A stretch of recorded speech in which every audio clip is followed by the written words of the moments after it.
அஸ்ஸலாம் அலைக்கும் வரஹ்மத்துல்லாஹி வபரகாத்துஹு. ஹதீஸ் 29. பூரண ஒளி பெறுபவர்கள். ஹஜ்ரத் அபு சயீத் ரலியல்லாஹு அன்ஹு அவர்கள் அறிவிக்கிறார்கள், ஒரு தடவை நான் ஏழை முஹாஜிரின்களுடைய சபையில் உட்கார்ந்திருந்தேன். அவர்களிடம் உடலை மறைக்க போதிய ஆடை இல்லாததால் சிலரை மறைத்து உட்கார்ந்திருந்தனர். ஒருவர் எங்களுக்கு குர்ஆனை ஓதி காட்டிக் கொண்டிருந்தார். அப்பொழுது ரசூலுல்லாஹி ஸல்லல்லாஹு அலைஹி வஸல்லம் அவர்கள் வந்து எங்கள் அருகில் நின்றார்கள். நபி அவர்கள் வந்து நின்றவுடன் ஓதுபவர் நிறுத்தி கொண்டார். நபி ஸல்லல்லாஹு அலைஹி வஸல்லம் அவர்கள் எங்களுக்கு சலாம் கூறிய பின், நீங்கள் என்ன செய்து கொண்டீர்கள் என்று கேட்டார்கள். நாங்கள் அல்லாஹ்வின் வேதத்தை கேட்டு கொண்டிருந்தோம் என்று கூறினோம்.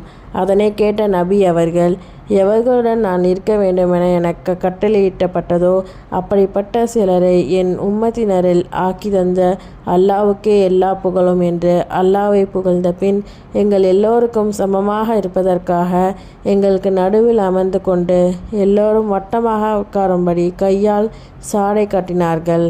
எல்லோருடைய முகங்களும் ரசூலுல்லாஹி ஸல்லல்லாஹு அலைஹி வஸல்லம் அவர்களை நோக்கி இருக்கும்படியாக அமர்ந்தோம். அப்பொழுது நபி அவர்கள், ஏழை முஹாஜிரின்களே, உங்களுக்கு கியாமத் நாளன்று பரிபூரணமான ஒளி கிடைக்கும் என்ற நற்செய்தி உங்களுக்கு உண்டாவதாக. மேலும் செல்வந்தர்களை விட அரை நாள் முன்னதாக சொர்க்கம் சென்றடைவீர்கள். அரை நாள் என்பது 500 ஆண்டுகளுக்கு சமமாகும் என்று கூறினார்கள். அஸ்ஸலாமு அலைக்கும் வரஹ்மத்துல்லாஹி வபரகாத்துஹு.